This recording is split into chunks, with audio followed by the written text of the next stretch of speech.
दोस्तों स्वागत है इस नई वीडियो में। तो हम लोग इस वीडियो में देखेंगे लोअर पीसीएस के लिए आपदा प्रबंधन। ठीक है, ठीक है। तो आपदा प्रबंधन हम लोग इसमें समझेंगे कि क्या होता है आपदा प्रबंधन। ठीक है, तो इन्वायरमेंट के लगभग सारे टॉपिक जो हैं खत्म हो गए हैं। एक आध जो पॉइंट खत्म बचे होंगे उसको हम लोग पीवाईक्यू देखेंगे, या तो जब एमसीक्यू देखेंगे तो उसमें उसको हम लोग कवर कर लेंगे। ठीक है, तो इस वाले वीडियो में जो है हम लोग देखेंगे आपदा प्रबंधन। सबसे पहले समझेंगे आपदा क्या होती है, उसका प्रबंधन किस तरह से किया जाता है, उसके लिए भारत सरकार ने क्या क्या ढांचा बनाया है, भारतीय संसद ने क्या क्या ढांचागत व्यवस्था उसके लिए की है, कि सेंटर में भी आपदा प्रबंधन समिति का निर्माण किया गया, स्टेट पे भी, डिस्ट्रिक्ट लेवल पे भी। तो सारी चीज़ों को हम लोग इसमें पढ़ेंगे। ठीक है, और इन सब चीज़ों में जो भी छूटा हुआ है उसको हम लोग पीवाईक्यू या क्वेश्चन आंसर के माध्यम से जो है उसको हम लोग पूरा कर लेंगे। तो 1-2-3 घंटे का वीडियो अगर उसके लिए हो जाएगा, क्वेश्चन आंसर के लिए, तो उसमें पूरा कवर हो जाएगा। ठीक है, तो बहुत घबराने की जरूरत नहीं है, सब कुछ कवर मिलेगा और इससे बाहर अगर पूछेगा भी नहीं। ठीक है, लोअर पीसीएस में। तो आपदा प्रबंधन, तो सबसे पहले आपदा क्या होती है, इसमें डेफिनेशन दिया होगा स्लाइड में। ठीक है, मगर पहले शुरू करने से पहले तो बताना ही पड़ेगा आपदा क्या होती है। तो आपदा जो होती है एक ऐसी अचानक से होने वाली घटना है जो समाज के बहुत सारे वर्गों को प्रभावित करती है, जान माल की हानि होती है। ठीक है, और ये जो घटना हो वो अचानक से आती है। ठीक है, उसमें जो है कोई अनुमान नहीं लगा पाता जल्दी कि कब आने वाले, क्या होने वाला है। जैसे कहीं पे जैसे लैंडस्लाइड हो गया, भूकंप आ गया, ज्वालामुखी फट गया, तो इसका अनुमान जो है सटीक तरीके से लगाना जो है थोड़ा मुश्किल है। ठीक है, ये वैज्ञानिक घोषित कर सकते हैं कि नहीं आपदा आने वाली है, कुछ जैसे कहीं भूकंप आने वाला है, कहीं पे तूफान आने वाला है, इतना संकेत हो सकता है, मगर कितना भारी इंटेंसिटी में आएगा, कितना नुकसान कर देगा, उसके बारे में बताना जो है पूरी तरीके से 100% जो है एक्यूरेट तरीके से मुश्किल है। ठीक है, तो आपदा कोई पूछे क्या होता है, तो ऐसी घटना जो अचानक आती है और समाज के जिस क्षेत्र में आती है वहाँ के समाज के लगभग हर पहलू को प्रभावित करती है। हर पहलू का आने का मतलब आर्थिक रूप से, सामाजिक रूप से, ठीक है, और सांस्कृतिक रूप से जो है नुकसान पहुंचता है उस समाज को, तो उसको हम आपदा कहते हैं। तो आपदा के उदाहरण में जैसे लैंडस्लाइड हो गया, भूकंप हो गया, ज्वालामुखी हो गया, सुनामी हो गया, चक्रवाती भारी तूफान हो गए। ठीक है, ये सब चीज़ें क्या हैं, ये आपदा हैं। ठीक है, तो कुछ आपदाएं होती हैं जो कि प्राकृतिक रूप से आती हैं, कुछ आपदाएं होती हैं जो कि मानव निर्मित होती हैं। जैसे कोरोना आया था तो ये महामारी जो फैली थी ये मानव निर्मित थी। ठीक है, तो आपदाएं जो हैं दो प्रकार की होती हैं, एक प्राकृतिक, एक मानव जनित। तो सबसे पहले हम लोग प्राकृतिक घटनाओं के बारे में ही आपदा का जो हम लोग प्रबंधन इसमें देखेंगे, उसी से जो है क्वेश्चन सारा पूछेगा। और आपदा प्रबंधन के लिए जो है हमारे संसद ने एक कानून बनाया था 2005 में, आपदा प्रबंधन अधिनियम 2005 आया था। ठीक है, 2004 में शायद वो पास हुआ था, अब 2005 में जो है वो लागू हो गया था। तो उसको हम लोग देखेंगे। ठीक है, कब लागू हुआ था पूरा डिटेल में हम लोग देखेंगे, कब वो लागू हुआ था, किस तरीके से व्यवस्था हुई थी। ठीक है, तो मोटा मोटी तरीके से समझ में आया आपदा क्या होती है। ठीक है, तो आपदा तो हम लोग पढ़ लेंगे, आप उसका प्रबंधन जो है उसको देखा जाएगा कि आपदा का प्रबंधन किस तरह से हो रहा है, तो उसी को कहते हैं आपदा प्रबंधन। तो जो आपदा आती है उसी में जो है जब उसका हम प्रबंधन करते हैं, या उससे पहले का प्रबंधन, आपदा आने से पहले का प्रबंधन अगर हमको पता चल जाता है वो, या उसके बाद का प्रबंधन, या जो आपदा आई हुई है उस समय का प्रबंधन। ठीक है, जैसे देखेंगे असम में बाढ़ आई हुई है, तो बाढ़ भी एक तरह से असम में पूरी आपदा आई हुई है। तो असम वाले क्षेत्र में बाढ़ आने से पहले सरकार ने अगर कोई व्यवस्था की होती, तो आपदा आने के पूर्व का जो बात हुई होती, आपदा के समय में, जैसे आपदा भी वर्तमान में चली रही है, बहुत भयंकर बाढ़ आई है, तो लोग जो है वहाँ पे जाकर मदद कर रहे हैं, सरकार मदद कर रही है। तो आपदा के समय किस तरह से प्रबंधन किया जाता है उसको, और जब आपदा खत्म हो जाएगी तो किस तरीके से जो उससे प्रभावित लोग हैं, समाज है, सोसाइटी है, उनका किस तरह से रिहेबिलिटेशन हो रहा है, उनका मतलब कि दोबारा से उनका रहने खाने पीने का जो घर बन रहा है किस तरीके से बन रहा है, उस चीज़ पे ध्यान दिया जाता है। तो इसके लिए अधिनियम था, और उस अधिनियम में इन सब सारी चीज़ों को करने की व्यवस्था जो है सर की गई थी। ठीक है, तो आपदा क्या है पहले यहाँ से समझते हैं, आपदा क्या है। तो आपदा जो है फ्रांसीसी शब्द देश, मतलब डिजास्टर मैनेजमेंट, या डिजास्टर क्या है, तो डिजास्टर जो होता है तो उसी का देश है डिजास्टर का, डिजास्टर। ठीक है, डिजास्टर क्या होता है, इसी का जो देश है वो ये है बुरा। देश में फ्रांसीसी शब्द है, तो फ्रेंच शब्द है, उसका देश मतलब होता है बुरा, और ASTER तो DESASTER, डिजास्टर। तो जो ये है AST, ई नहीं होता यहाँ पे, ठीक है, ये ई नहीं होता है, डिजास्टर, ठीक है।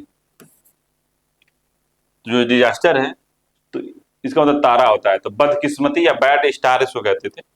तो फ्रांसीसी शब्द जो है डिजास्टर, जो है डिजास्टर जो आपदा होती है वो फ्रांसीसी शब्द से बना है, डिजास्टर, जिसका डेस का मतलब होता है बुरा और एस्टर का मतलब होता है तारा, जो इसका मतलब है बदकिस्मती या बैड स्टार, ठीक है।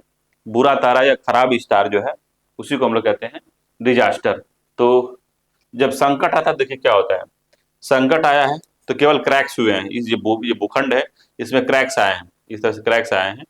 और यही जब आपदा का रूप ले लिया है तो देखिए ये घर पर जो है टूट टाट गए हैं, यहाँ पे सब गिर गया है, देखिए क्रैक्स जो है घरों में पहुंच पहुंचे, देखिए घर टूटा हुआ है, यहाँ पे टूटा हुआ है, ये है यहाँ से टूटा हुआ है।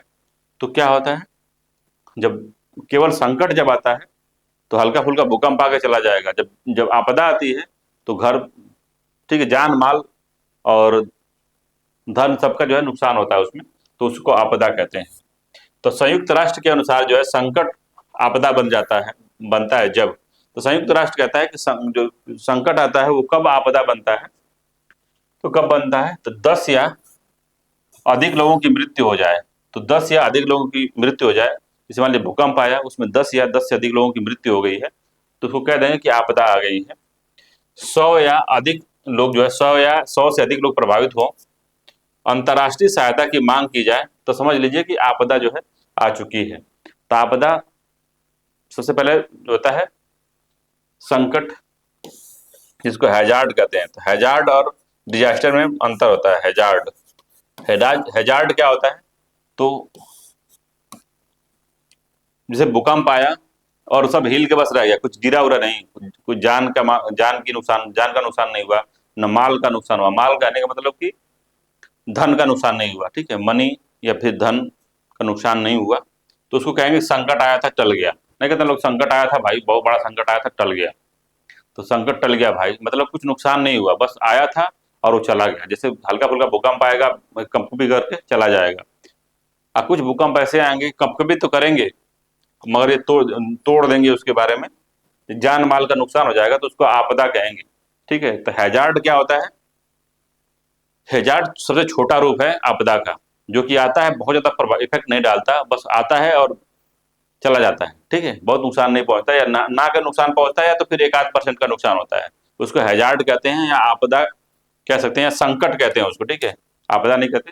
जब ये संकट जो है भारी मात्रा में तबाही कर देता है तो उसको आपदा कह देते हैं हम लोग, ठीक है। तो कोरोना मान लीजिए एग्जाम्पल के तौर पे कि कोरोना जो आया था वो 10 दिन रहता या 5 दिन रहता और 10-15 लोग ही प्रभावित होते उससे, 10 ही लोग, 5 लोग ही, 6 लोग प्रभावित होते और धीरे धीरे जो है वो सही हो जाता, तो हम कहते हैं कि बहुत बड़ा संकट आया था और टल गया, ठीक है। मगर आपदा कब जो है कोरोना को आपदा घोषित कर दिया गया, जब जो है पूरा देश प्रभावित होने लगे, 10 से अधिक लोग या बहुत लोगों की मृत्यु हो गई, तब उसको जो है आपदा कह दिया गया, ठीक है। तो इसको भी हम याद रखेंगे, ये वाला जो दिया है, ये वाला कि जो यूएन के अनुसार संकट जो होता है कब आपदा बन जाता है, तो 10 से अधिक लोगों की मृत्यु हो जाए, या 100 या अधिक लोग उससे प्रभावित हों, अंतर्राष्ट्रीय सहायता की मांग हो, तब हम कहेंगे कि आपदा आ चुकी है, ठीक है। अगला है हर संकट जो है, हर हैजार्ड आपदा नहीं बनता, जब जब तक संकट का सामना किसी सुभेद्य या वनरेबल जनसंख्या से नहीं होता वो आपदा नहीं बनती, ठीक है। तो वनरेबल या सुभेद्य जनसंख्या कहने का इनका मतलब ये है कि ऐसी जनसंख्या जो थोड़ा सा ही कुछ इफेक्ट पड़ता है या आपदा संकट आता है तो उनको काफी नुकसान पहुंच जाता है, ठीक है। सुभेद्य जनसंख्या वो होती है जिसको नुकसान होने का खतरा सबसे ज्यादा है, ठीक है। तो जैसे मान लीजिए कि आप, तो जैसे आप हैं, आप लोग जो पढ़ रहे हैं बैठ के, जो वीडियो ये देख रहे हैं, वो लोग अपने घर में बैठे हैं, उनका घर पिलर के से बना हुआ है, ठीक है, और भूकंप रोधी तकनीक से आपका घर बना हुआ है। वहीं पे कुछ लोग ऐसे होंगे जिनके पास रहने के लिए घर नहीं है, छप्पर का घर है, पेड़ पे घर है, ठीक है, रोड किनारे सोते हैं, तो भारी बारिश आती है या थोड़ा हल्का फुल्का भूकंप भी आता है साथ में, बहुत भारी बारिश आती है, तो आप जो है ज्यादा सुभेद्य नहीं है उससे, जो लोग बाहर रह रहे हैं, छप्पर में रह रहे हैं या बाहर सो रहे हैं, वो बारिश से और भूकंप से वो ज्यादा सुभेद्य हैं, उनको खतरा ज्यादा है आपसे। तो सुभेद्य लोग जब प्रभावित नहीं होते तो वो आपदा नहीं बनती। तो जो संकट आता है उसे सुभेद्य लोग प्रभावित नहीं होते हैं, या वल्नरेबल लोग जो है प्रभावित नहीं होते हैं, तो उसको आपदा हम नहीं कहेंगे। ठीक है, ये पूरा बात हुई। तो आपदा और संकट में जो है आपको अंतर समझ में आया होगा कि आपदा क्या है, संकट क्या है।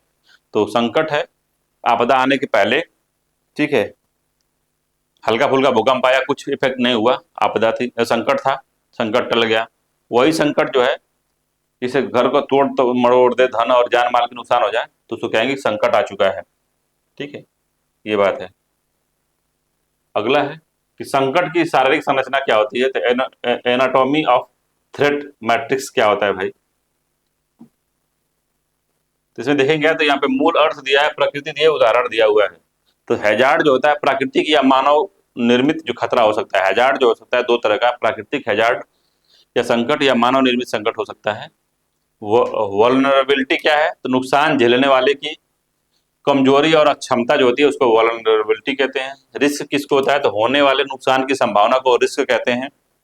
प्राकृतिक तो बाह्य भौतिक घटना या एक्सटर्नल घटना जब होती है, इसमें आंतरिक सामाजिक आर्थिक स्थिति जो है इंटरनल इफेक्ट होती है, वो आता है सुभेद्यता में।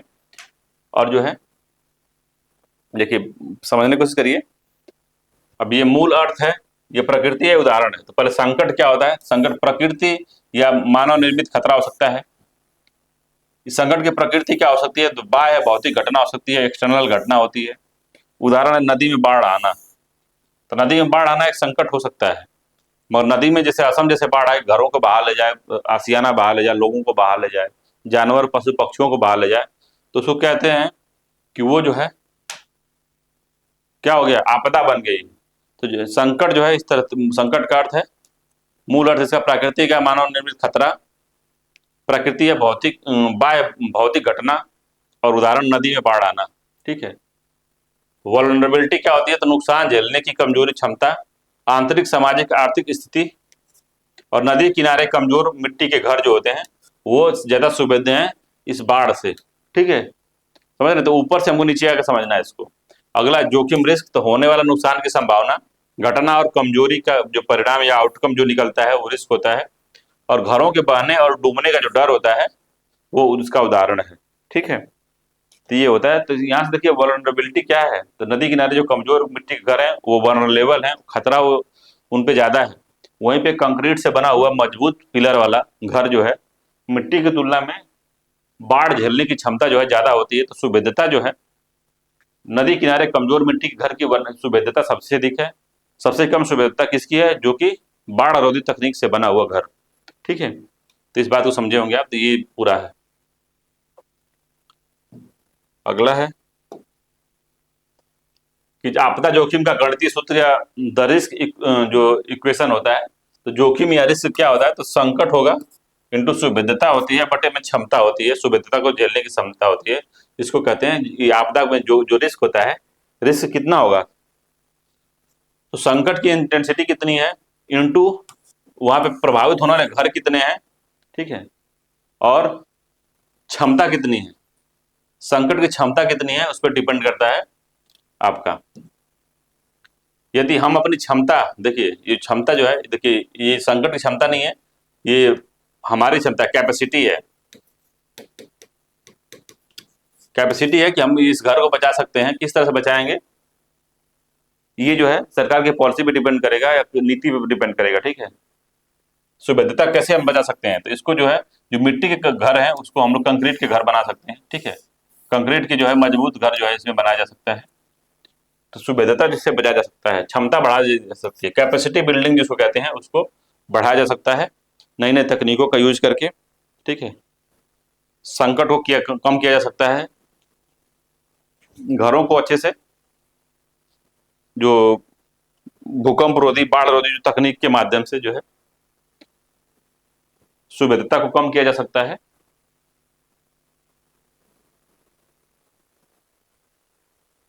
ठीक है, तो क्षमता क्या यहाँ पे दिया है, यदि हम अपनी क्षमता या कैपेसिटी को बढ़ा लें और सुभेद्यता या वल्नरेबिलिटी को कम कर दें, तो आपदा का जोखिम रिस्क स्वतः ही न्यूनतम हो जाएगा। जब हम क्षमता बढ़ा लेंगे अपनी, हम सेफ जोन में चले जाएंगे या सेफ घर बना लेंगे, सेफ हाउस बना लेंगे, ठीक है। तो सेफ हाउस जितने अधिक होंगे, जो रिस्क जो है, संकट से होने वाला जो रिस्क है या आपदा से होने वाला जो खतरा है वो कम हो जाएगा, ठीक है। तो ये जितना क्षमता जितनी अधिक होगी, जोखिम उतना कम होगा, ठीक है। तो यदि हम अपनी क्षमता को बढ़ा लेते हैं तो सुविधता जो है कम हो जाती है, न्यूनतम हो जाती है, और आपदा से खतरा भी कम हो जाता है, ठीक है। आपदाओं का वर्गीकरण या डिजास्टर टिपोलॉजी ग्रिड जो है किस तरह से होता है, तो आपदाओं का वर्गीकरण कैसे कर सकते हैं, तो physical environment, social industrial environment, यहाँ पे इसकी प्रकृति है और मानव जनित है। तो देखिए यहाँ पे पहले तो प्रकृति, भू भौतिकी, भूकंप, देखिए प्रकृति क्या है इसकी, भू भौतिकी है, मतलब जमीन के अंदर से जो भी ऊर्जा है, जमीन के अंदर की जो फोर्स है, उससे होने वाले जो है आने वाले जो संकट है या आने वाला खतरा है उसको कहते हैं, जिसमें भूकंप आ सकता है, सुनामी आ सकती है, भूस्खलन हो सकता है, ठीक है। तो केस स्टडी अगर देखेंगे तो 26 दिसंबर 2004 को सुनामी आई थी। ट्यूस मतलब होता है तट और नानी मतलब लहर। तो तट की जो लहर आई थी, जो कि सुनामी जो काफी नुकसान पहुंचा थी, तो प्राकृतिक थी, ठीक है। तो जब भी भूकंप आता है समुद्र में या महासागरों में, ठीक है, या ज्वालामुखी फटता है, तो ये सुनामी आती है, ठीक है। अगला है प्राकृतिक, है कि मौसम जलवायु, जिसमें चक्रवात आ सकता है, बाढ़, सूखा और लू बह सकती है।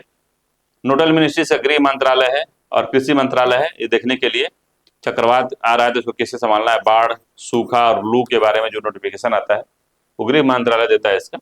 तो ये जो है प्राकृतिक है। प्राकृतिक ये भी है, भूभौतिकी है, जमीन के अंदर से आने वाली घटनाएं, जमीन के ऊपर होने वाली जलवायु घटनाएं जो होती हैं, चक्रवात, बाढ़, सूखा और लू होती है।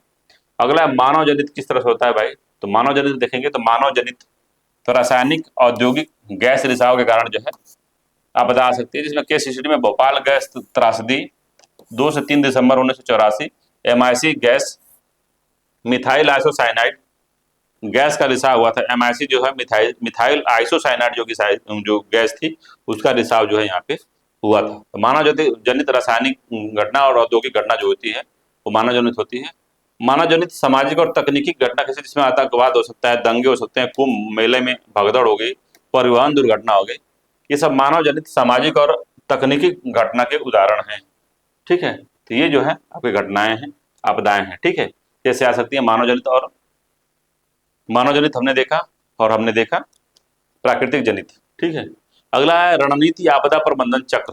तो रणनीति हम कैसे बनाएंगे आपदा के प्रबंधन से, तो आपदा हमने समझा कि अकस्मात होने वाली घटना जिसमें जान माल की हानि होती है उसको हम आपदा कहते हैं।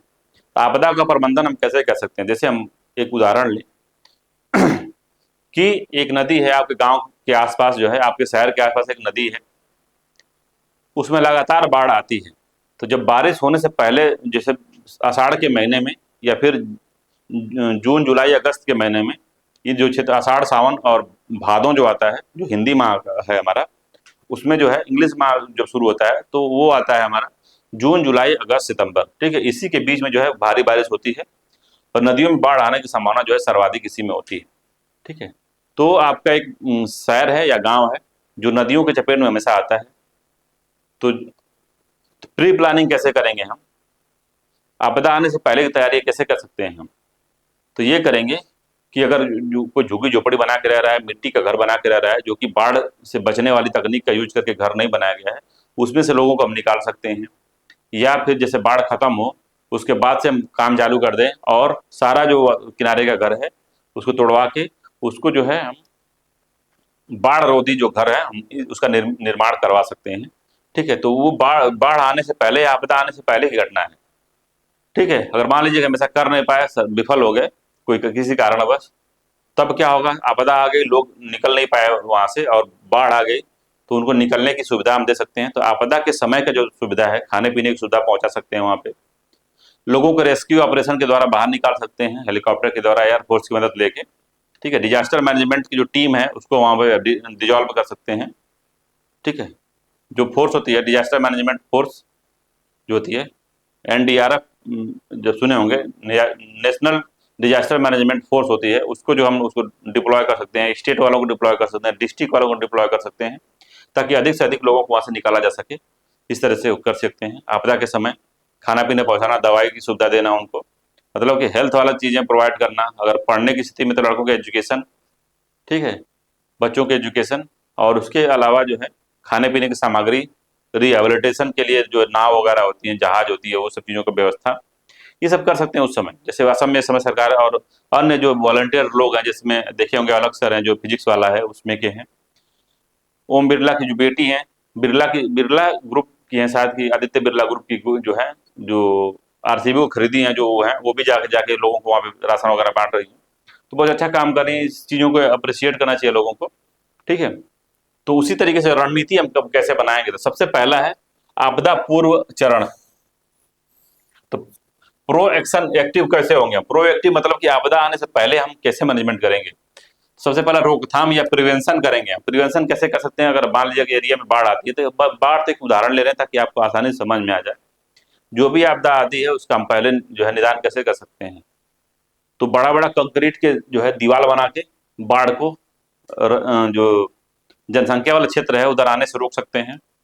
या वहाँ का जो घर है उसको जो हम बाढ़ रोधी घर बनवा सकते हैं, ऊंचा कर सकते हैं। तो रोकथाम या प्रिवेंशन ऐसे ही हो सकता है कि जब बाढ़ आती है उसकी व्यवस्था उससे आने से पहले हम कैसे कर लें, वो रोकथाम होती है।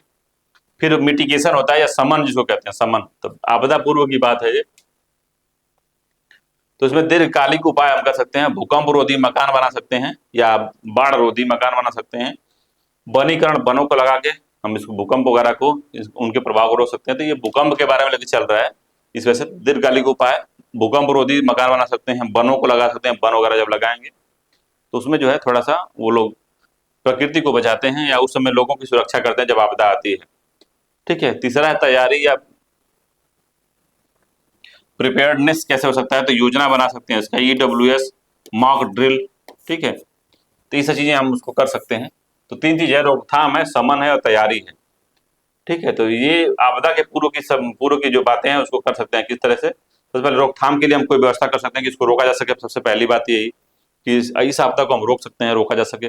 दूसरी बात है कि समन कर सकते हैं या दीर्घकालिक उपाय हम कर सकते हैं, जिसमें कि हम भूकंप रोधी मकान या फिर बाढ़ रोधी मकान, बाढ़ कंक्रीट की मजबूत दीवार बनवा के बाढ़ को रोक सकते हैं। लोगों को वहां से हटने के लिए अगर हम इसकी व्यवस्था नहीं कर पाए तो लोगों को वहां से निकलने के लिए नाव वगैरह की व्यवस्था पहले से ही कर सकते हैं।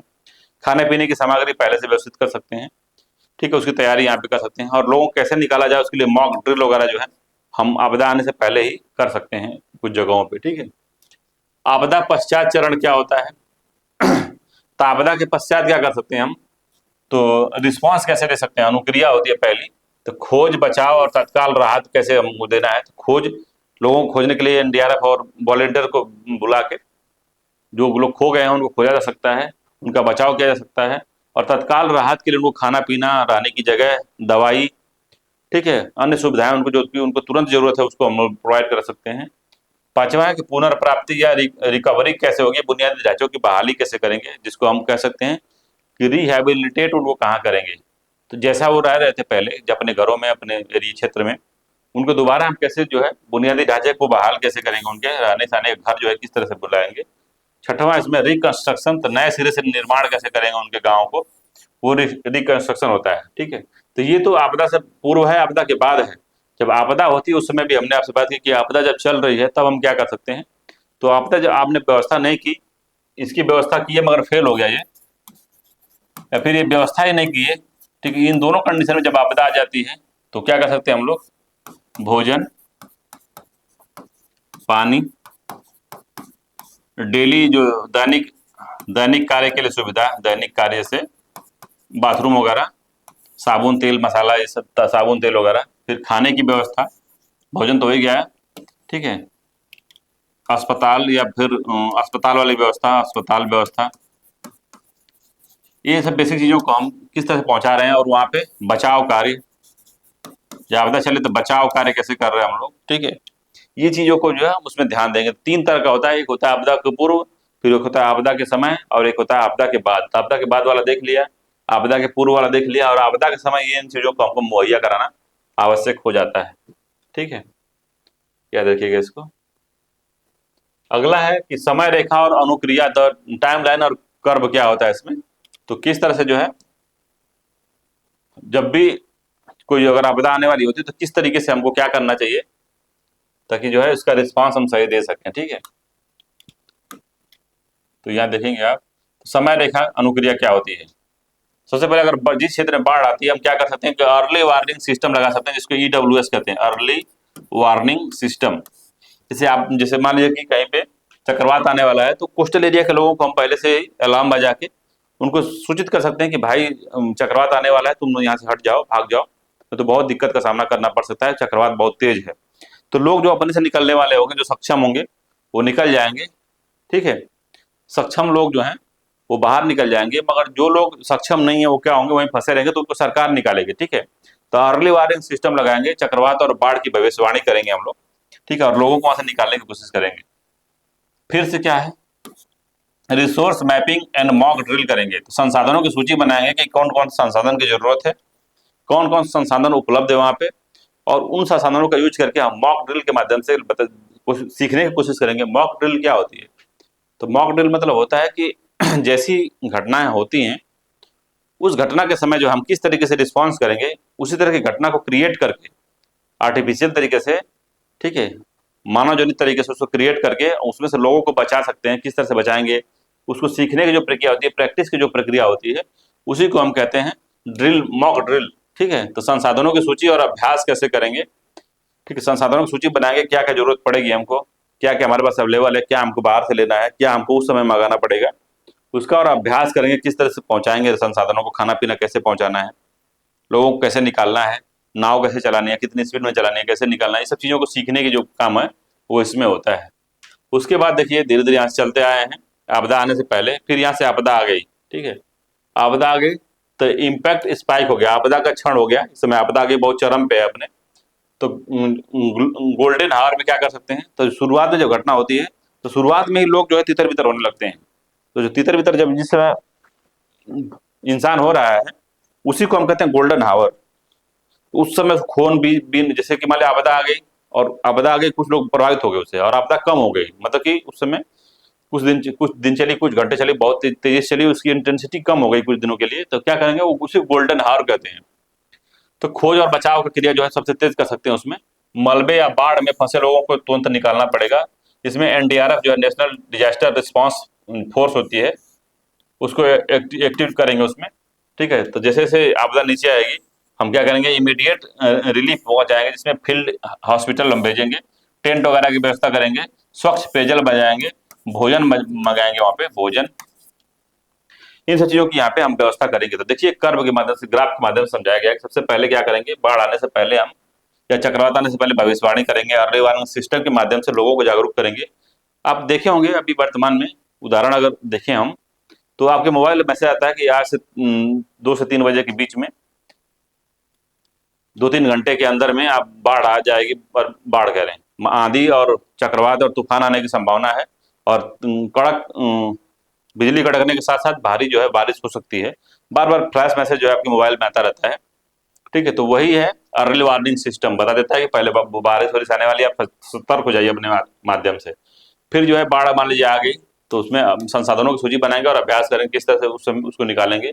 बाढ़ आने के समय हम क्या कर सकेंगे, सबसे पहले जब कम, जैसे ही इंटेंसिटी यहाँ तक बड़ी खूब एकदम बाढ़ बहुत ज्यादा आ गई, इम्पैक्ट बहुत ज्यादा हो गया बाढ़ का या चक्रवात का, फिर वो कम हुई, जब कम हो गई उसके बाद तुरंत गोल्डन आवर स्टार्ट होता है और लोगों को बचाव करना यहाँ पे जरूरी हो जाता है। तो फंसे लोगों को बताएंगे, मलबे से निकालेंगे, NDRF को हम, नेशनल डिजास्टर रिस्पॉन्स फोर्स जो है, इसको तुरंत एक्टिवेट करेंगे, और फिर हॉस्पिटल तैयार करेंगे, टेंट लगाएंगे, स्वच्छ पेयजल भेजेंगे, खाना पीना भेजेंगे, और लोगों को वहां से बचाने की कोशिश करेंगे। ठीक है, अगला दृष्टिकोण में बदलाव, द पार्टिजन शिफ्ट करेंगे कैसे, तो दृष्टिकोण का बदलाव हम कैसे करेंगे। तो 1999 में उड़ीसा में महाचक्रवात आया था, सुपर साइक्लोन आया था। 2001 में गुजरात भूकंप में भुज में अर्थक्वेक आया था। ठीक है, तो ओल्ड अप्रोच क्या है, तो केवल राहत और बचाव है। तो जब ओल्ड क्या थी कि बस राहत हमको भेजना थी और बचाव देना थी, अब हम लोग ढूंढते थे कि घटना कब खत्म हो, तो घटना अगर घट गई तो हम क्या करेंगे, राहत बचाव कर देंगे, राहत कार्य कर देंगे वहां पे और बचाव कर देंगे। तो ये पुराना बात थी, जैसे भुज में भूकंप आ गया तो हम राहत भेज देंगे, भूकंप आने के बाद राहत भेज देंगे और उनको उनका बचाव कर देंगे। मगर वर्तमान न्यू कॉन्सेप्ट क्या है, तो सबसे पहले सक्रिय रोकथाम करेंगे, प्रिवेंशन करेंगे, आने जब जो भी आपदा आ रही है उसको सबसे पहले रोकने की बात करेंगे हम, कैसे इसको कम किया जा सके, फिर तैयारी करेंगे और इसका समन करेंगे, तब प्रोएक्टिव होंगे। जैसे प्रोएक्टिव हमने 3 चीज देखा था कि सबसे पहले अर्ली वार्निंग सिस्टम से हम लोगों को सजगता करने की कोशिश करेंगे, फिर उस तरह का इंफ्रास्ट्रक्चर बनाएंगे कि आपदा में वो झेल सके, कैपेसिटी बिल्डिंग करेंगे, सबसे पहले क्षमता का निर्माण करेंगे हम अपना, ठीक है, तो वो रोकथाम में करेंगे, फिर तैयारी करेंगे और समन मिटिगेशन कर देंगे उसका, ठीक है, प्रिपेयरनेस करेंगे, किस तरह से क्षमता का निर्माण करेंगे, और मिटिगेशन मतलब कि उसको हम मिटिगेट कर देंगे या उसको कम कर देंगे, उसके लिए हम लोग क्या क्या प्रयास करेंगे। तो पिछले जब जो स्लाइड में हमने देखा था यही बात देखा था। तो न्यू न्यू जो चीजें हैं, नया बदलाव, नया दृष्टिकोण कैसा है, तो ये सक्रिय रोकथाम, तैयारी और समन, ठीक है। ओल्ड वाला पूछे तो केवल राहत और बचाव उसमें शामिल था, ठीक है। अगला आपदा प्रबंधन अधिनियम 2005, द लीगल आर्किटेक्चर कैसे बना है इसका, इसको हम लोग देखेंगे, ठीक है। तो जो ये वाला पिछला वाला स्लाइड था कि दृष्टिकोण में बदलाव कैसे करेंगे, तो दृष्टिकोण में यहाँ असली मायने में बदलाव हुआ कि एक कानून ही आ गया कि जो डिजास्टर होगा उसके लिए कानून आएगा, तो इसको क्या कहेंगे, 23 दिसंबर 2005 को ये पारित हुआ और पूरे भारत में लागू हुआ। लागू 11 अध्याय और 79 धाराएं इसमें हैं, ठीक है। तो डिजास्टर मैनेजमेंट एक्ट जो आया था, एक्ट वो 23 दिसंबर 2005 को जो है पारित हो गया था या लागू हो गया था, पूरे भारत में लागू हुआ। इसमें 11 अध्याय हैं और 79 धाराएं हैं इसमें। धारा 72 इसमें कहती है कि अध्यारोही प्रभाव या overriding effect on other laws, ठीक है। तो ये पूछेगा धारा 72 में क्या है, तो अन्य कोई अगर लॉ है उनको ओवरराइड कर देगा ये। तो आपदा के लिए जो अन्य जो प्रावधान किए गए हैं, सरकारी प्रावधान किए गए, संसद ने प्रावधान किया है या राज्यों ने प्रावधान किया है, तो आर्टिकल 72 में अगर आपदा आ जाती है, घोषणा हो जाती है आपदा आ गई है, तो सारे जो नियम कानून सबका जो है ओवरलैपिंग कर देगा कौन, तो आपदा प्रबंधन अधिनियम 2005, ठीक है। अगला संस्थाएं या इंस्टीट्यूशन कैसे बनाया गया इसमें, तो इसमें इंस्टीट्यूशन बनाया गया, पहला पिलर है इसका इंस्टीट्यूशन, ये संस्थाएं। धारा 3 में आपको नेशनल डिजास्टर मैनेजमेंट अधिनियम, धारा 14 में SDMA स्टेट के लिए बना डिजास्टर मैनेजमेंट, और धारा 75 में बना डिस्ट्रिक्ट डिजास्टर मैनेजमेंट। ये क्या है, ए, तो NDMA क्या होता है,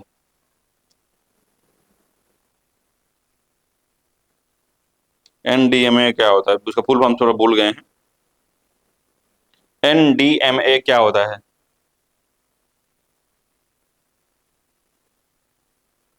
तो प्राधिकरण है, ठीक है, अथॉरिटी। तो ये अथॉरिटी है, प्राधिकरण,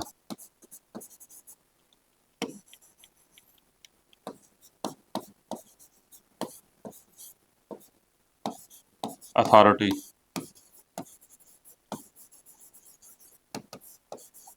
अथॉरिटी है, ठीक है। तो क्या होगा, तो नेशनल डिजास्टर मैनेजमेंट अथॉरिटी धारा 3 में। धारा 14 में क्या है, धारा 14 में देखेंगे आप तो स्टेट डिजास्टर मैनेजमेंट अथॉरिटी है, और धारा 25 में है डिस्ट्रिक्ट डिजास्टर मैनेजमेंट अथॉरिटी। तो 3 अथॉरिटी बनाई गई यहाँ पे 3 स्तर पे, एक नेशनल स्तर पे बनाए गए, नेशनल राष्ट्रीय आपदा प्रबंधन प्राधिकरण, राज्य स्तर पर बनाया गया राज्य आपदा प्रबंधन प्राधिकरण, और डिस्ट्रिक्ट लेवल बनाया गया जिला आपदा प्रबंधन प्राधिकरण जो है इसको बनाया गया, ठीक है। अगर जो फोर्स बनाई गई है disaster management disaster national disaster response force जो बनी है वो धारा 44 के अंतर्गत बनी है। तो ये धारा पूछेगा आपसे, ठीक है। धारा 3, 14, 25 और 44, 46, 47, 51 और 60 हमको याद रखना है, ठीक है। धारा 44 में NDRF के बारे में है, धारा 3 में नेशनल NDMA के बारे में है, धारा 14 में SDMA के बारे में, और धारा 25 में DDMA के बारे में है, ठीक है। फोर्स कौन सी है, जो नेशनल डिजास्टर रिस्पांस जो फोर्स है NDRF जिसको कहते हैं, वो 44 में है। इसका फंड है, धारा 46 और 47 में फंड के बारे में बात की, कहाँ से जो है नेशनल NDRF को या NDMA को कहाँ से फंड आएगा, इस अधिनियम को कहाँ से फंड आएगा, तो फंड के बारे में बताया गया धारा 46 में और 47 में। अकाउंटेबिलिटी किसकी होगी, जवाबदेहिता किसकी होगी, धारा 51 और 60 में अपराध और शक्तियां जो इसमें दी गई हैं, ठीक है। तो धारा 51 से 60 में जवाबदेही या अकाउंटेबिलिटी को रखा गया है। तो ये इंपॉर्टेंट है, तो इसको हम लोग पहले देख लेते हैं, फिर जो हम लोग एमसीक्यू करेंगे उसमें, तो ये और डिटेल में जो है, जो जो छूटा है, जो जो एग्जाम में पूछता है, उसी को हम लोग पढ़ लेंगे उसमें, ठीक है। तो ये जो है आपदा प्रबंधन का बेस, ये 4 पिलर हैं, बहुत मजबूत हैं, जिसमें आपको संस्थाएं हैं, बल है, कोर्स है और जवाबदेहिता है। ठीक है, कौन जवाबदेह है उसके बारे में बात की गई। ठीक है, तो त्रिस्तरीय जो कार्यकारी संरचना है, उसमें कौन कौन आता है सबसे पहले तो समझते हैं। तो प्राधिकरण या अथॉरिटी में NDMA, national disaster management authority, धारा 3 में इसके जो अध्यक्ष होते हैं वो प्रधानमंत्री होते हैं, पीएम होते हैं, और मैक्सिमम 9 इसमें मेंबर होते हैं, तो 9 मेंबर होंगे इसमें, प्रधानमंत्री इसके अध्यक्ष होते हैं, इसको याद रखेंगे। कार्यकारी समिति एग्जीक्यूटिव बॉडी में एनईसी अध्यक्ष, भारत सरकार के गृह सचिव जो है इसके अध्यक्ष होते हैं कार्यकारी समिति के। अगला एसडीएम है, धारा 14 में संबंधित राज्य के जो मुख्यमंत्री हैं वो अध्यक्ष होते हैं, और राज्य के मुख्य सचिव जो होते हैं इसके कार्यकारी समिति या एग्जीक्यूटिव बॉडी के जो है हेड होते हैं। धारा 25 में जिला मजिस्ट्रेट या कलेक्टर जो है, डीएम जिसको कहते हैं, सह अध्यक्ष स्थानीय निकाय प्रतिनिधि होता है, और मेन अध्यक्ष कलेक्टर साहब होते हैं। इसमें जिला के भीतर समन्वय की शक्तियां जो होती हैं जिला मजिस्ट्रेट के पास ही होती हैं, याद रखेंगे इसको, ठीक है। तो ये जो है, जो बॉडी बनी है, लीगल बॉडीज है, 2005 के अधिनियम के तहत जो है, जो बनी है, वो 3 है मुख्य हैं, जो कि बहुत इंपॉर्टेंट है। ठीक है, हमने देखा था कि एनडीआरएफ जो है धारा 44 में है, एनडीआरएफ धारा 44 में है। ठीक है, तो ये बात हो गई। इन पूरा एग्जीक्यूटिव देख लीजिए कौन अध्यक्ष है, किस तरह से काम होता है इसमें। ठीक, अगला इसमें अनुक्रिया बल, जमीनी प्रवर्तक, the enforcement, NDRF and SDRF. तो कौन करता है भाई, एनडीआरएफ और एसडीआरएफ किसके किसके अंतर्गत आती है, इंपॉर्टेंट है, इसको जान लीजिए। तो गृह मंत्रालय के अंदर, मिनिस्ट्री ऑफ होम अफेयर्स के अंदर जो है, ministry of home affairs, MHA, NDRF node जो है, अनुक्रिया बल जो है, राष्ट्रीय आपदा अनुक्रिया बल या रिस्पांस जो फोर्स है, नेशनल डिजास्टर रिस्पांस फोर्स का जो नोड है, गठन से 2006 में धारा 44 के अंतर्गत हुआ था।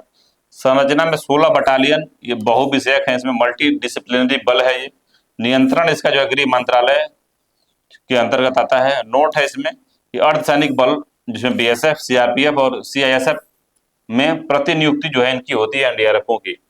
ठीक है, अगला इसमें स्टेट राज्य स्तर पर त्वरित जो प्रतिक्रिया बल है वो है।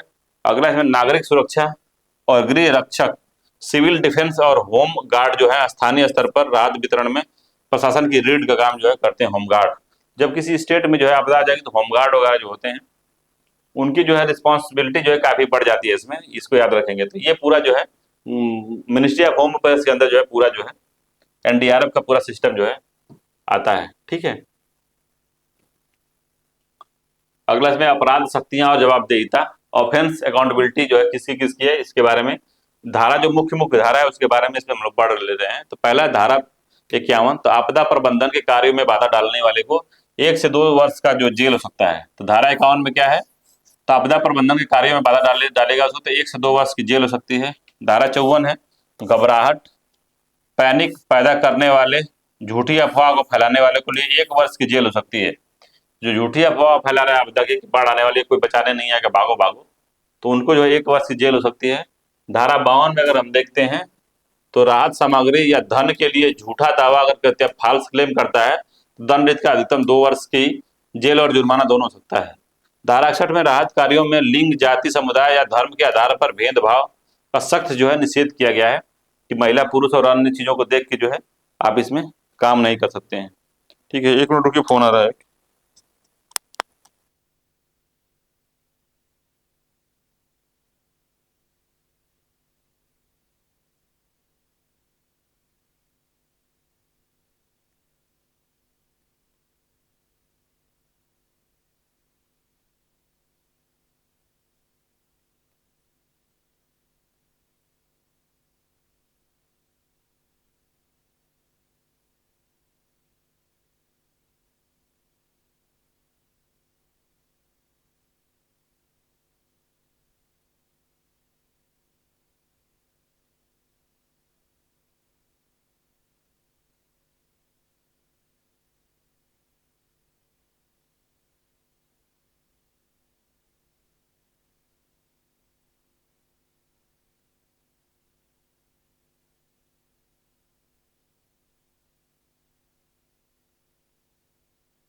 ठीक है। तो ये है, तो ये 4 धाराओं के याद रखिए, 51, 52, 53, 54 और 61। तो आप जो है राहत कार्यों में भेदभाव भी आप नहीं कर सकते हैं, इस बात को आप याद रखें कि राहत कार्यों में भेदभाव कोई भी नहीं कर सकता है। ठीक है, इनको जेल हो सकती है जितना सजा का प्रावधान इसमें किया गया है। वित्तीय ढांचा कैसे, फाइनेंस कैसे इनको पहुंचता है। अब भाई, अब कहीं आपदा आई है और सबको जाना है वहां पे, आपदा प्रबंधन की टीमों को जाना है, वॉलंटियर भी जाते हैं उनको, तो उनकी देखरेख के लिए और जो भी खाना पीना पहुंचाना है समन करने के लिए या फिर मिटिगेशन करने के लिए या फिर राहत कार्य भेजने के लिए, स्वास्थ्य के लिए, तो कौन पैसा देगा उसको। तो वित्तीय ढांचा क्या है, फाइनेंशियल इंजन कौन है इसका। तो केंद्र सरकार एक जलाशय के रूप में कार्य करती है, केंद्र सरकार को पैसा देती है यहाँ से। ठीक है, रिस्पांस फंड एक बनाया गया है, अनुक्रिया रिस्पांस फंड। तो इसमें एनडीआर जो नेशनल डिजास्टर रिस्पांस फंड है, धारा 46 के अंतर्गत इसको रखा गया है। इंपॉर्टेंट है, पूछेगा ये कि नेशनल डिजास्टर रिस्पांस फंड किस धारा में है। धारा 46 में है। उपयोग ऐसा कि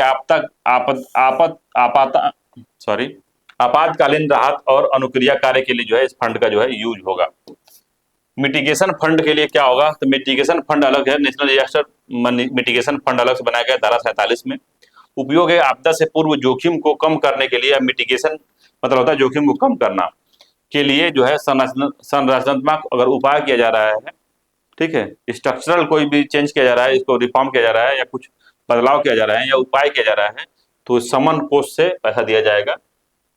या फिर जब आपातकालीन अगर राहत सामग्री हमको भेजनी है तो अनुक्रिया कोष या रिस्पांस फंड से पैसा जो है जाएगा। तो सरकार जो है, केंद्र सरकार के का एक जो जलाशय है उसका एक पाइप है, यहाँ से पानी लीक होकर इसमें आया है, दूसरी पाइप में पानी लीक होकर इसमें गया है, तो केंद्र सरकार ही सारा पैसा देती है। ठीक है, समन के लिए अनुक्रिया कोष, असमन कोष अलग होता है, दोनों अलग अलग कोष होते हैं। यह संरचना जो है राज्य एसडीआरएफ और जिला डीआरएफ स्तर पर भी अनिवार्य है और यह धारा 48 के अंतर्गत आता है। धारा 48 के अंतर्गत जो है राज्य की संरचना और जिला की संरचना दी गई है फाइनेंस के लिए। ठीक है, फाइनेंस के लिए राज्य स्तर पर और जिला स्तर पर भी धारा 48 के तहत बताया गया किस तरह से कार्य जो है हमको करना है। ठीक है, अगला इसमें समग्र पारिस्थितिकी तंत्र या इकोसिस्टम इंटीग्रेशन। ठीक है, तो किस तरह से हम देखेंगे, बचाव करेंगे, देखेंगे इसमें कि जो है आपदा आ गई है, यहाँ पे हेलीकॉप्टर से सामान पहुंचाए जा रहे हैं, एम्बुलेंस वगैरह बह रहा है, ये गाड़ी वगैरह बह रही थी, यहाँ देखिए पानी में नाव की व्यवस्था की गई है, लोगों को उठा के यहाँ पे रखा जा रहा है। ठीक है, और देखिए जो मैं कह रहा था कंक्रीट की दीवार बना रहे हैं, यहाँ पे जब बाढ़ आएगी उससे पहले ही कंक्रीट की दीवार जो है हम लोग यहाँ बना रहे हैं। तो सोसाइटी को भी इंक्लूड किया गया है, सोसाइटी को इंक्लूड करके आपदा आने से पूर्व जो है हम लोग इस तरह का बाढ़ बना देंगे। ठीक है, आपदा आ गई तो किस तरह से बचाव करें, देखिए आपदा पूर्व है ये, आपदा पूर्व।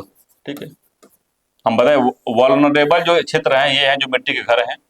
ठीक है, आपदा पूर्व है तो आपदा पूर्व ही हम इस तरह का बाड़ा बना लेंगे, समाज के साथ मिलके, सरकार मिलकर कर लेगी। अगर नहीं हो पाया तो आपदा जब आई है तो उसमें देखिए हेलीकॉप्टर आएगा फिर से, ठीक है, एम्बुलेंस वगैरह की व्यवस्था रहेगी, फिर नाव से निकाला जाएगा, निकाल के यहाँ रखा जाएगा। ठीक, और जब ये निकल जाएंगे आपदा थोड़ा कम हो जाएगी तो इनको खाना पीने की व्यवस्था, पानी पीने और अस्पताल की व्यवस्था यहाँ पे सुनिश्चित की जाएगी। तो यहाँ पे देखिए, तो इंफ्रास्ट्रक्चर या मेसो क्या आता है, चक्रवातों का आश्रय गृह बनाना, साइक्लोन शेल्टर बनाना और मैग्रो बायो सील्ड का निर्माण करना या लैंड यूज जोनिंग जो है यहाँ पे करना। जो ये जो लैंड यूज जोनिंग जो यहाँ पे बन रही है, ठीक है, कम्युनिटी के माध्यम से, कम्युनिटी या माइक्रो के माध्यम से सामुदायिक जागरूकता और भागीदारी, फर्स्ट एड ट्रेनिंग और स्थानीय बचाव की क्षमता को यहाँ पे निर्माण किया जा रहा है और लोगों के साथ मिलकर जो है काफी जो है बढ़िया काम यहाँ पे किया जा रहा है। उसके साथ देखेंगे टेक्नोलॉजी का यूज यहाँ पे किया जा रहा है। टेक्नोलॉजी का यूज सैटेलाइट डेटा, ठीक है, इनकॉस और CWC बाढ़ चेतावनी का उपयोग कर प्रारंभिक चेतावनी प्रणाली जो है यहाँ पे डेवलप की गई है और यहाँ पे लोगों के मोबाइल पे, टीवी पे सब ये भेजा जाता है ताकि लोग जो है पहले जागरूक हो जाएं। तो इकोसिस्टम ऑफ इंटीग्रेशन कैसे कार्य कर रहा है, तो ये आप पूरा स्लाइड जो है इसमें देख सकते हैं किस तरीके से जो है यहाँ पे कार्य हो रहा है। ठीक है, तो इंफ्रास्ट्रक्चर बनाने में सोसाइटी को हम लोग इन्वॉल्व किए और इन सब कम्युनिटी को इन्वॉल्व किए, टेक्नोलॉजी का यूज किए, इंफ्रास्ट्रक्चर बनाए और हमने काफी चीजों को कम किया। ठीक है, ये पूरा मामला है। इसके अलावा जो है अंतिम लक्ष्य या जो सेंडाई फ्रेमवर्क है, तो एक जो है सेंडाई फ्रेमवर्क बना था। तो सेंडाई जो है शायद जापान का एक शहर है, उसमें सेंडाई फ्रेमवर्क तैयार हुआ था। द अल्टीमेट गोल जो है इसमें बनाए गए थे। तो बिल्ड बैक बेटर, पहले से बेहतर पुनर्निर्माण इसमें करेंगे। तो सेंडाई फ्रेमवर्क पूछे किससे संबंधित है, तो आपदा प्रबंधन से संबंधित है। सेंडाई फ्रेमवर्क से संबंधित है तो आपदा प्रबंधन से संबंधित है, ठीक है। तो क्या होता है इसमें, तो देखेंगे आप। तो सेंडाई फ्रेमवर्क में बताया गया कि जो बेस लाइन या पुरानी संरचना है, वल्नरेबल है, उसको हम नीचे ले गए। ड्रॉप या आपदा या डिस्ट्रक्शन जब हुआ इसमें, तो क्या किया, राइज हुआ, जब पुनर्निर्माण किया, रिकंस्ट्रक्शन किए, न्यू प्लेट्यू बनाए हम, नई तकनीक मानकों से भूकंप रोधी या बाढ़ रोधी के साथ भविष्य की सुरक्षा के लिए हमने उपाय किया। तो इसमें कहा गया, सेंडाई फ्रेमवर्क में कहा गया है, जो पुरानी चीजें हैं जब आपदा आती है वो टूट जाती है, तो आपदा से लड़ने वाली चीजों का हम जो है निर्माण करेंगे। तो जो वल्नरेबल चीजें हैं, वल्नरेबल चीजें हैं, सुभेद्य चीजें हैं, पुरानी संरचना है, सुभेद्य है, जब आपदा आती है तो क्या होता है, डिस्ट्रक्शन हो जाता है, उसमें नुकसान हो जाता है, खत्म हो जाती है। उसके बाद हम क्या करेंगे, उसका पुनर्निर्माण करेंगे, रिकंस्ट्रक्शन करेंगे, जो कि नई तकनीक मानकों पर आधारित होगी और भूकंप रोधी और बाढ़ रोधी के साथ साथ भविष्य की सुरक्षा को ध्यान में रख के हम जो है इसका प्रबंधन करेंगे। तो आपदा प्रबंधन का लक्ष्य जो है यथास्थिति, स्टेटस जो क्यों है में लौटना नहीं है।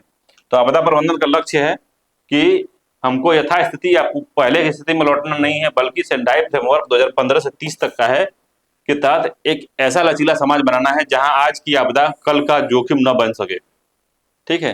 तो आज की आपदा जो है कल का जोखिम न बन सके, उस तरह का समाज बनाना है। तो आपदा प्रबंधन का लक्ष्य है यथास्थिति या स्टेटस क्यू में लौटना नहीं है, बल्कि सेंडाई फ्रेमवर्क 2015 से 30 के तहत जो है एक ऐसा लचीला समाज बनाना है जहां आज की आपदा कल का जोखिम न बन जाए, इसको जो है दूर करना है। तो आज की अगर आपदा है तो उसको अवसर में हम बदलेंगे, और आने वाले समय के लिए हम जो क्या करेंगे, तो नई तकनीक का यूज करके, नए मानकों का यूज करके भविष्य को सुरक्षित करेंगे और नया चीज बनाएंगे, ठीक है। तो सेंधाई फ्रेमवर्क में ये बनाया गया है। तो सेंधाई फ्रेमवर्क का जो है एक आध लक्ष्य पूछ सकता है, और नहीं पूछता है तो पूछेगा सेंधाई फ्रेमवर्क क्या है, इससे आप क्या समझते हैं, तो आप यही समझते हैं जो बता दीजिएगा कि पुरानी संरचना जब टूट टाट जाती है, जब भी कोई आपदा आती है, तो हम नई संरचना का निर्माण करेंगे, और हम उस संरचना में हम नई तकनीक, नई मानकों का यूज करके उसको बनाएंगे, ताकि आगे वाली जो समस्याएं हैं उससे हम लड़ सकेंगे, उससे सुरक्षा प्राप्त कर सकेंगे, ठीक है। तो ये बात है इसमें, ठीक। तो आपदा के लिए जो है ये जो है लास्ट स्लाइड थी। तो आपदा प्रबंधन हमने देखा, आपदा है, आपदा प्रबंधन हमने देखा, ठीक है। इसके बाद जो है हम लोग जब इसका क्वेश्चन आंसर करेंगे आपदा प्रबंधन का, ऐसा चीजों का, तो इसमें और जो चीजें छूटी हुई हैं वो भी कवर जाएंगे। उससे छूटी ज्यादा नहीं है इसमें, इतने में लगभग ठीक ठाक है मामला, मगर और भी इसमें हम लोग देखेंगे, इसका जो PYQ देखेंगे तो उसमें और इन चीजों को भी उसमें डिस्कस करेंगे, जब भी कोई उस तरह का धारा अगर छूट गई कोई अगर आती है उसमें, तो ठीक है। तो मोटा मोटी ये जो है आपका आपदा प्रबंधन के लिए बात थी, ठीक है। चलिए हम लोग मिलते हैं अब इन्वायरमेंट के MCQ में, या फिर जो एक आध टॉपिक जो इंपॉर्टेंट है, काफी छूटा हुआ है, उसके लिए एक अलग से वीडियो जो है बना देंगे, ठीक है। तो ये बोर्ड वाला वीडियो नहीं बन के लिखने वाला वीडियो बनेगा, जिसमें जो है हम दिखाई नहीं देंगे, तो उस तरह का वीडियो बनाएंगे, ठीक है। अगर ये वीडियो आपको अच्छी लगे तो आप मेरे चैनल को सब्सक्राइब कर सकते हैं और वीडियो को लाइक कर सकते हैं, ठीक है, और शेयर भी कर सकते हैं। तो ये जो है पूरा जो मामला है, ठीक है। तो हमने इन्वायरमेंट का पूरा ही खत्म हो गया लगभग, और हमने आपदा प्रबंधन को भी देख लिया, किस तरह से हम आपदा प्रबंधन करेंगे, आपदा क्या होती है, डिजास्टर वो सुभेद्य चीजें क्या हैं, ठीक है, डिजास्टर क्या होता है उसको देखा हमने। और सबसे पहले हमने क्या देखा था, संकट, हैजार्ड क्या होता है उसके बारे में भी हमने समझा था, हैजार्ड क्या होता है, ठीक है। तो ये वीडियो को आप लाइक कर सकते हैं, वीडियो को शेयर कर सकते हैं दोस्तों में, ठीक है। चलिए मिलते हैं हम लोग अगले वीडियो में, तब तक के लिए धन्यवाद, नमस्कार।